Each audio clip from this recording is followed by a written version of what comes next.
Bienvenidos.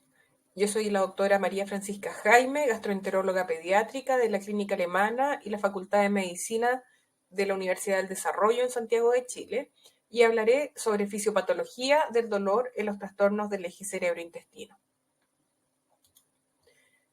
Los objetivos son conocer las generalidades de la fisiología del dolor abdominal y conocer conceptos actuales acerca del dolor abdominal crónico asociado a los trastornos del eje cerebro-intestino, en particular la hipersensibilidad visceral y la sensibilización central. Cuando hablamos de fisiopatología del dolor abdominal, iniciaremos por hablar en general de los eventos agudos y de los eventos crónicos. La mayoría del dolor abdominal es de origen visceral. Hay algunos casos que son somatoparietales y también recordemos que existe el dolor referido. En cuanto al dolor visceral, los estímulos se pueden generar al nivel de mesenterio, de la mucosa intestinal, de la capa muscular o de la serosa, y se generan estímulos a partir del estiramiento de receptores, de distensión, de torsión, por ejemplo. Se transmite a través de nervios no mielinizados, y estos tienen menos terminales en el tracto digestivo, por lo tanto el dolor es más difuso, menos localizado, y es frecuentemente asociado a nervios autonómicos, por lo tanto es frecuente que el dolor visceral se asocie a diaforesis, a náuseas, vómito, palidez, ansiedad. Y esto es algo que frecuentemente asusta mucho a los padres, pero es esperable que pase, dado la inervación que presenta. El dolor visceral, como dije, no es bien localizado, y así diferentes órganos pueden causar un dolor en un mismo punto. El dolor epigástrico, por ejemplo, puede generarse a partir de estímulos a nivel de estómago, de esófago, del páncreas también. El dolor periumbilical puede generarse a partir de estímulos a nivel del intestino delgado o del colon. Y el dolor hipogástrico también del colon, de la vejiga, de la uretra, del aparato genital. Entonces es importante considerar esas otras causas también cuando un niño se presenta con dolor hipogástrico. A diferencia del dolor parietal, visceral, el dolor somatoparietal se origina a través de estímulos de la piel, del peritoneo o del músculo, y en general ocurren estímulos de estiramiento, de desgarro, de inflamación. A diferencia del dolor visceral, el dolor somatoparietal se transmite a través de nervios mielinizados y hay más terminales. Por lo tanto, el dolor es más localizado, en general es más intenso y muchas veces aumenta con el movimiento. Ahora vamos a revisar entonces qué pasa en el caso de los trastornos del eje cerebro-intestino, que muchas veces nosotros explicamos a nuestros pacientes como una caída de sistema.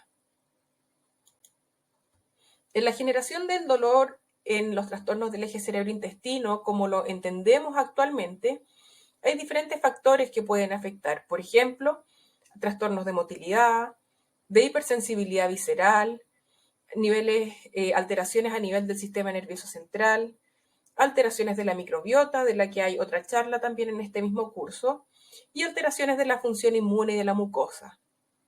Todo esto además puede estar alterado por la presencia de ciertos alimentos.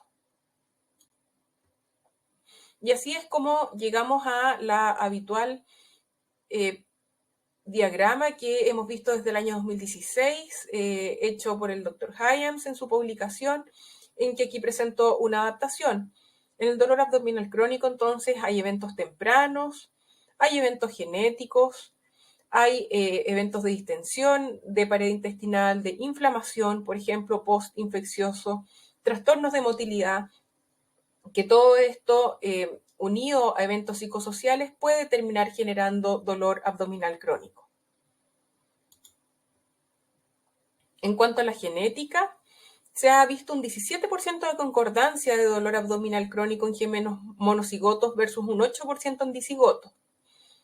Hay algunos que plantean que pudiera haber una herencia por la madre a través de una disfunción mitocondrial. Sin embargo, es un poco difícil diferenciar cuánto es transmitido de cómo uno interpreta y afronta el dolor versus eventos genéticos.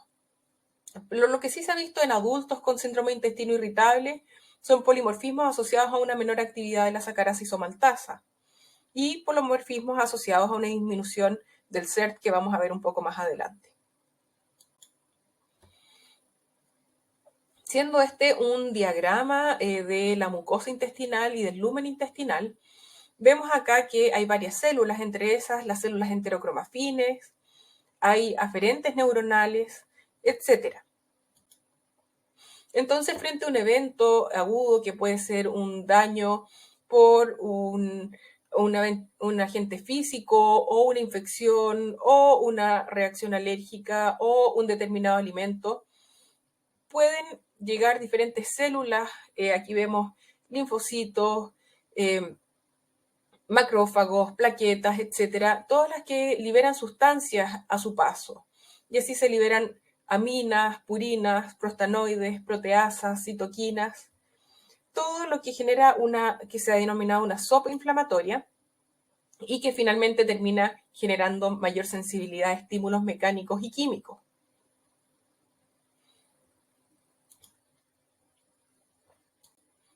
Si entonces nos enfocamos en esta unión del aferente neuronal con la célula enterocromafin, recordemos que estas células liberan serotonina o 5-HT.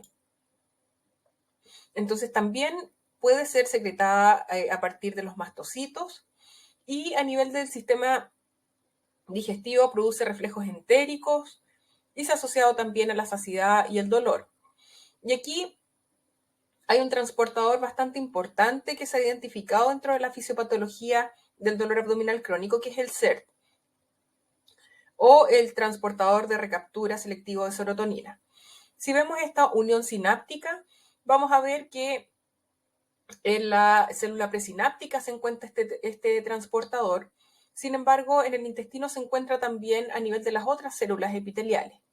Y lo que permite este transportador es que se libera la serotonina, ejerce su acción y luego es recaptada por la célula presináptica, disminuyendo la disponibilidad de serotonina.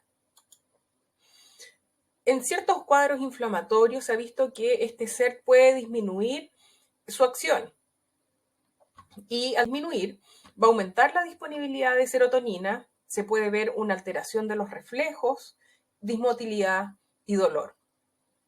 Y esto es parte de la fisiopatología de la sensibilización a nivel periférico. En cuanto a la sensibilización a nivel central, si vemos las aferencias que se generan hacia el sistema nervioso central, vamos a ver que a nivel de las astas dorsales puede haber un aumento de glutamato, del gen relacionado a la calcitonina, de sustancia P. Todo esto genera una mayor generación de estímulos nerviosos, una mayor sensibilización y por otro lado se produce una disminución de la modulación inhibitoria. Entonces se produce una sensibilización a nivel de astas dorsales, pero también una sensibilización a nivel de encéfalo. Hay un procesamiento anormal del dolor a nivel de la matriz del dolor extendida, que incluye áreas como la corteza prefrontal, la corteza cingulada anterior, la amígdala muy importante y la ínsula.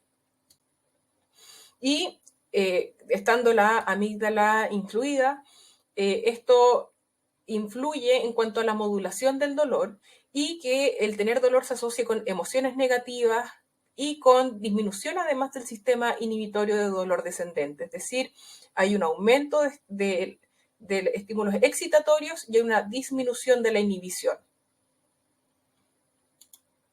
Y como decía recién, entonces aquí también está incluido, como vemos ahí, el eje hipotálamo-hipófisis suprarrenal.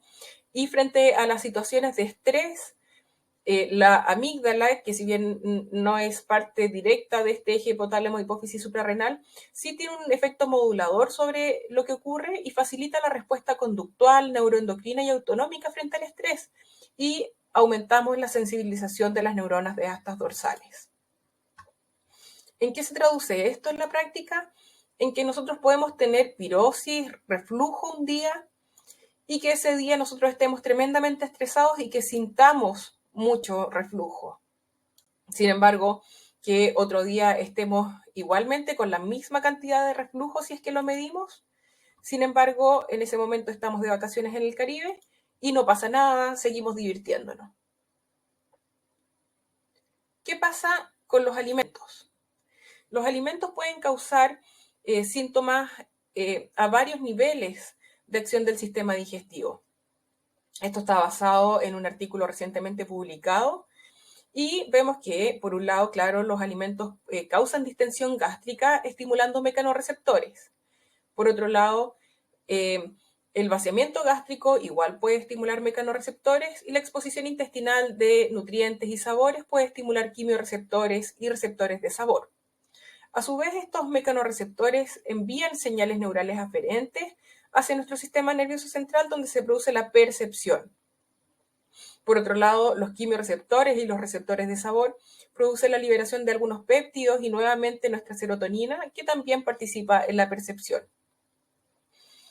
Sin embargo, se ha visto, por ejemplo, que en algunos pacientes con dispepsia funcional, la presencia de lípidos en los alimentos desencadena una respuesta aumentada a la colecistoquinina.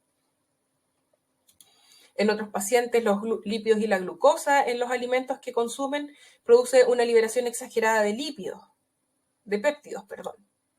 Y en otros puede producir una liberación exagerada de serotonina, como se ha visto en algunos pacientes con síndrome de intestino irritable asociado a diarrea. O una liberación disminuida de serotonina, como ocurre en el síndrome de intestino irritable asociado a constipación. Para concluir, entonces, el origen del dolor abdominal asociado a los trastornos del eje cerebro-intestino es multifactorial. Incluye eventos inmunes, neurales, hormonales y microbiota que no referimos en esta presentación porque fue visto en otra. En algunos pacientes puede influenciarse por los alimentos y es modulado por el eje de hipotálamo, hipófisis suprarrenal y la matriz del dolor extendida. Muchas gracias.